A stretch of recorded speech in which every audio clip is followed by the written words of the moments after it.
Hi, hello! Maayong buntag, maayong unto, maayong gabi sa inyong tanan. Good morning, good afternoon, and good evening to all of you all over the world. Ngayon po ay October 3 at alas 12:15 ng tanghali dito po sa Japan time. Pero nandito po ako sa Hokkaido, mga kabibi. Ngayon po, meron lang po akong isi-share sa inyo na napakaganda po ang isi-share ko sa inyo at sana po panoorin nyo hanggang katapusan para po maintindihan nyo kung ano yung ibig sabihin. Mga kabibi, meron lang po akong isi-share sa inyo tungkol po sa mga OFW. Pagkagaling po doon sa Pilipinas, papunta dito sa Japan. Mayroon pong nagbabayad tungkol sa placement pay at mayroon pong hindi nagbabayad tungkol sa placement sa Japan. Siyempre, natural lang yung marami kang asikasuhin na papel, di ba? Ito ganito na ang ipapaliwanag ko po sa inyo. Pagkagaling po mo po doon sa Pilipinas, papunta ka dito sa Japan po, siyempre natural lang yung mga dokumento, mga papel-papel. Magastos talaga yan sa pera, di ba? Nagbabayad.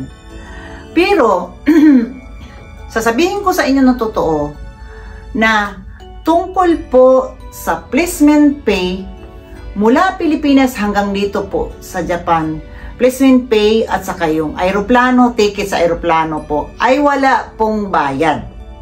Tandaan nyo yung sinasabi ko sa inyo, placement pay at saka yung ticket na aeroplano ay wala pong bayad. Sagot po yan sa agency. Kung saan kayong agency, banda, nangangaply, ay hindi po kayo dapat magbabayad. Ngayon, ang kailangan po doon na bayaran mo po, pag halimbawa kung saan ka galing na bahay, pupunta ka sa agency, mayroon ka pong ipapalo up doon, ay tungkol lang po sa pamasahe mo po at sa pa yung pagkain mo.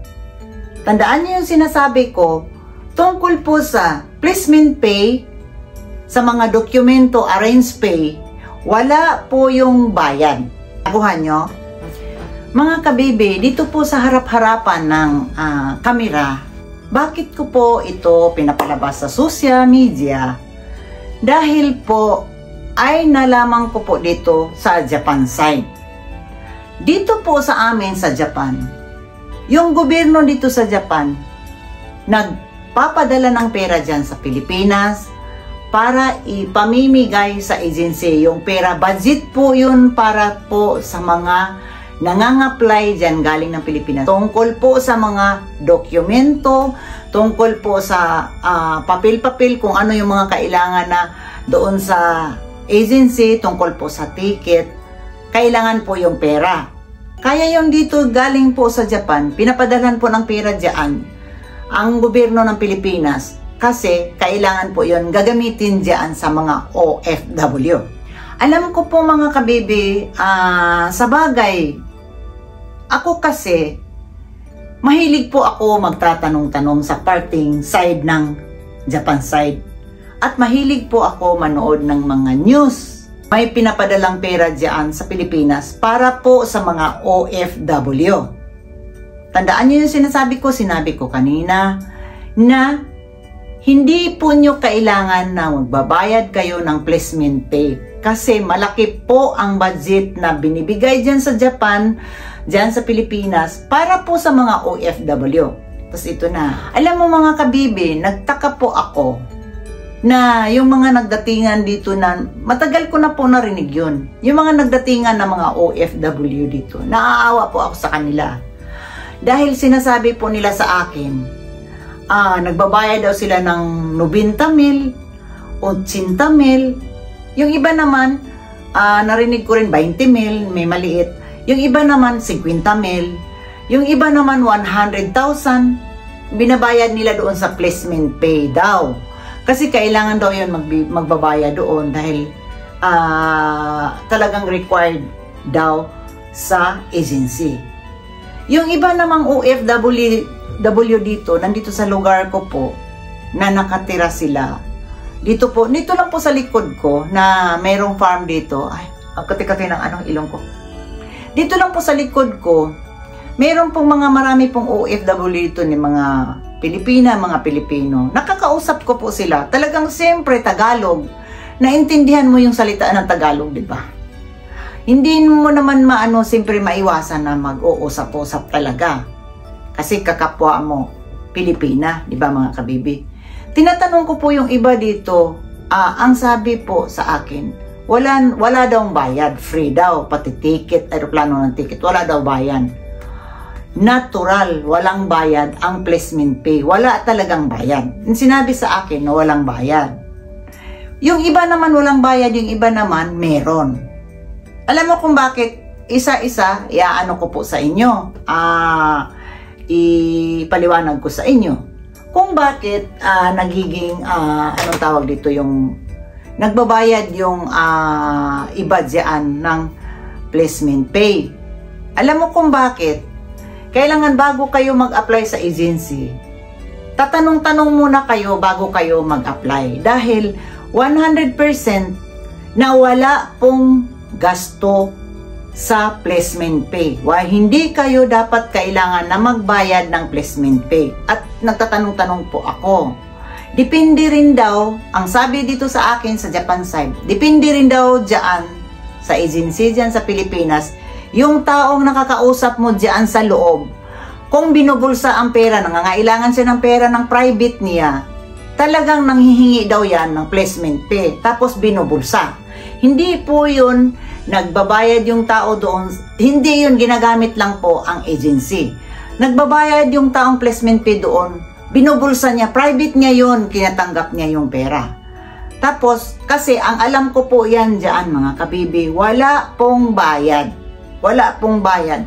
Kasi pag once na ang hapon, nag-promise sila, hindi yun nagbabago sila ang promise nila. Dahil hindi pagtungkol sa pera, dito sa kanila, hindi po sila magsisinungaling.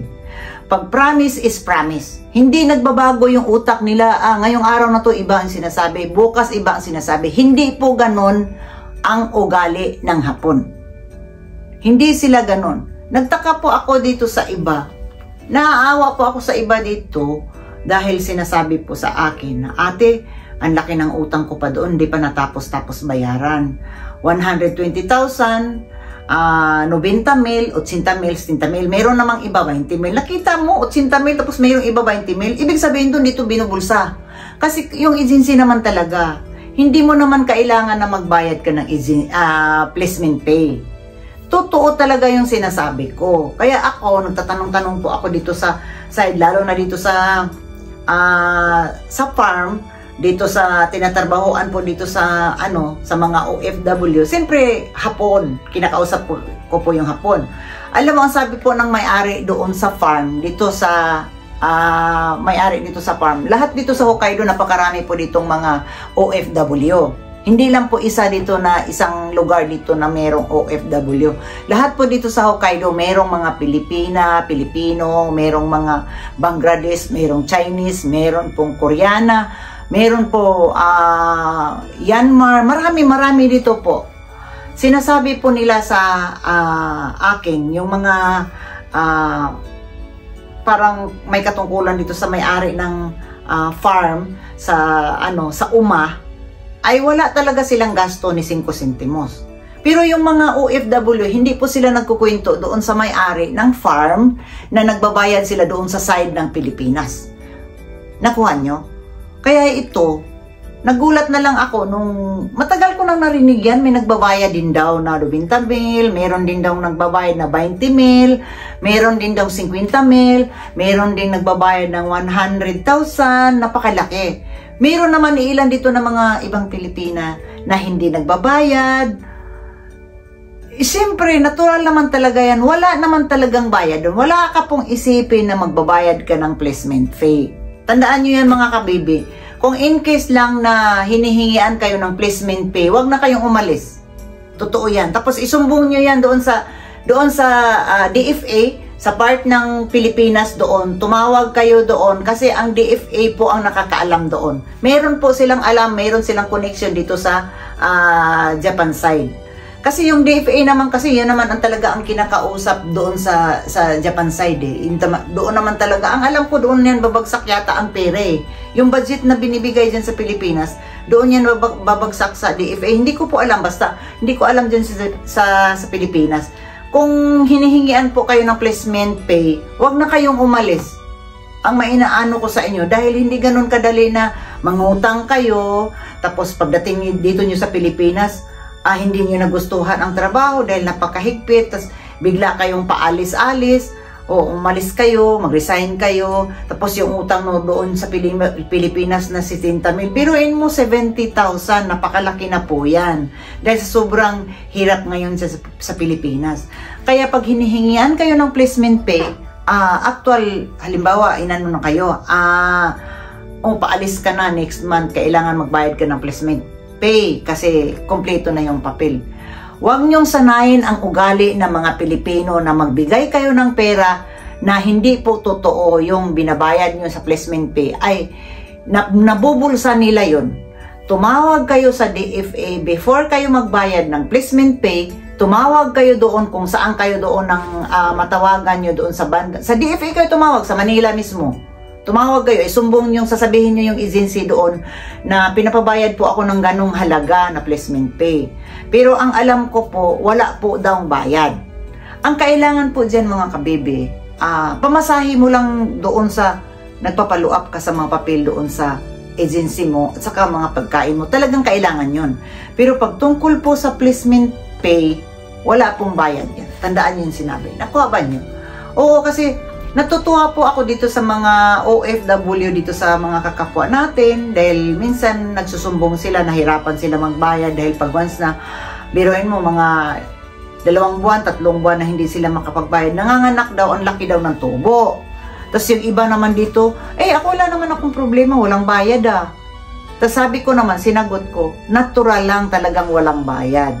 Kasi dito po sa Japan side, how many years from now, bago po nag-uso-uso dito sa Japan, galing ng Pilipinas papunta dito sa Japan, ng OFW, before po yan, before po yan, nagka-news dyan, araw-araw po pinapakita sa TV, dito sa amin, sa Japan side, na pinapakita sa news, na nagbibigay daw ng budget sa Pilipinas para po sa OFW.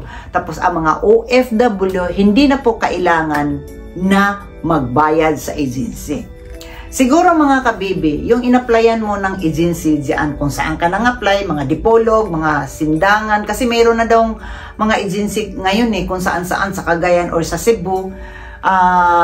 Sa Davao, may ilan dito na nakakilala ko na OFW sa Davao. Wala daw silang bayad, free daw Kasi ang namamahala daw doon sa agency, 3 hapon yata doon sa Davao ang na-applyan nila.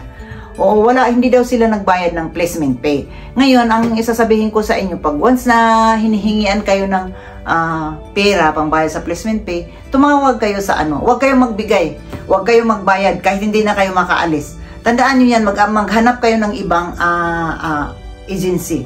Kundi ang pagkakaalam ko po sa Davao, maganda sa Davao mag-apply dahil wala pong bayad. Oo, alam mo yung narinig ko sa inyo na may iba dito na OFW na nagbabayad ng placement pay. Ang ibig sabihin doon, katin ang ilong ko. Ang ibig sabihin doon na nagbabayad ng placement pay. Halimbawa, doon sa loob ng agency, mayroong 5 tao, di ba? Ginagamit lang yung pangalan ng agency. Kunyari, placement pay, magbabayad yun. Hindi yun napupunta sa agency, mga kabibi. Tandaan yung sinasabi. Napupunta yun sa bulsa niya. Siyempre, yung taong ina-applyan mo, mula una hanggang katapusan, maghahanap ka sa kanya, di ba? Kasi, kailangan mo siyang kausapin dahil siya na talaga ang nag-i-interview sa'yo, di ba? At saka yung tungkol sa placement pay. Alam mo, private yun napupunta sa bulsa. Hindi po yun napupunta sa agency. Sinasabi lang nila ng agency yun para mapipilitan kang magbigay. Para po hindi masanay ang ugali natin na mga kababayan na ganon, huwag kayong magbigay ng pera. Huwag kayong magbayad sa placement pay. hindi kayo dapat magbigay ng placement fee dahil meron pong pera, budget galing dito sa Japan para po sa inyo. Para po sa aeroplano at para po sa mga papeles na kailangan ilalakad ang papel, yung pera na yan ang ginagamit po sa inyo. Nakuha nyo? O sige, dito, placement fee lang po yung sinasabi ko sa inyo dahil po, siyempre, alam ko po ang buhay dyan sa Pilipinas na napakahirap po. At pag halimbawang mga apply kayo, hahanap kayo ng mga agency nga dapat yung mga apply. Hindi kayo basta-bastang susulbog kayo kaagad na dyan lang. Dito lang talaga ako dahil nakausap ko si Pulano dahil ang galing mag-ganon. Ganon. I-scamin talaga kayo. Mangi-scam yan eh. Yung sa loob ng agency. Biruin mo naman, yung mga OFW dito nakakausap ko, may nagbabayad ng 20 mil. Yung iba naman 15 mil. Yung iba naman 80. Biruin mo naman ang layo ng agwat. Common sense mo na lang, di ba? Oo, yung iba naman 100,000, yung iba naman 70 mil. Siyempre, hindi naman ako tanga-tanga na nakikipag-usap ako dito sa mga OFW. Naintindihan ko naman yung sinasabi dahil Tagalog, di ba? At isa din, nandito ako sa Japan nakatira at pinapakita din talaga yan sa news, sa TV. Siyempre, ewan ko lang ng mga ibang Pilipina dito kung nakikita nila sa news dyan sa TV. Ako kasi, mahilig talaga ako mamamalita. Ako, mahilig ako marites. Gustong-gusto ko yung marites. Kasi marites ako eh. Gustong-gusto ko yan. Kailangan kong magiging marites kasi importante sa atin yung mga media at saka importante sa atin yung mga news na magkaroon tayo ng alam tungkol po sa balita. At saka, ako mahilig din na ako manood sa yung mga sa internet na pinapakita live talaga dyan sa Pilipinas. Kung ano yung mga malalaking, mga news dyan. Nanonood talaga ako mga kabibi dahil alam mo hindi naman masama yung magkaroon ka ng bigay aral din yan sa iyo. Hindi yung marites yan eh. Hindi yung sasabihin mo ng marites. Ba't natatakot ka kung imamarites ka kung wala kang ginagawang masama, di ba? Kailangan din yung meron talagang marites. Gustong gusto ko yung marites sa totoo lang. At siguro baka iniiban yung hindi nyo parang naano kayo sa akin dahil alam ko po mga kabibi, ako po ay hindi po ako natatakot sa sarili ko. Ako to sinasabi ko sa inyo na totoo, 2 beses ako nag-asawa ng hapon, ay lahat yan puro po hiwalay. Bakit napunta tayo sa ganun? Sorry ha. Kaya ko naman nasabi yan na 2 beses po ako nag-asawa ng hapon, hiwalay silang dalawa dahil siyempre natural lang yung tao na magkakahiwalay. Hindi mo naman dapat kailangan ng pipilitin mo yung sarili mo na wala ka ng love. Tapos ipapakita mo lang sa tao na magsama kayong dalawa tapos meron kang ibang lalaki. Pangit yun. Hiwalayan mo yung isa. Tapos hiwalayan na yan. I-anon mo muna. Tapos bago ka sumama ng ibang lalaki kasi mas maganda yun kasi para walang trouble. Kasi baka mamaya magpapatayan sila, di ba? Kasi pangit yun. Ako ganun ako eh. Siyempre natural lang yung tao pag pipilitin mo yung sarili mo na wala kang love. Hindi naman sa pag-ano. Ako kasi ngayon, sa ganitong edad ko na maedad ako, matanda ako, ang gusto ko talaga, marites, kasi matanda na eh. Mahilig ako magmarites, tas gusto ko lang companionship. Gusto ko lang partner. Pero hindi ko na kailangan na mag-aasawa pa dahil, siyempre, marites ako eh. Pasensya na kayo mga kabibi. At ngayon po yung pinag-usapan natin tungkol po sa OFW, yung mga nagbabayad ng malaki sa placement pay, yung mga iba naman hindi nagbabayad. Sana naintindihan niyo yung sinasabi ko ngayon po. At hanggang dito na lang po tayo. At sana nakuha at nagustuhan niyo yung video ko. Maiksi lang po yung video natin ngayon, di ba? Sige, hanggang dito na lang po tayo. Bye, boo!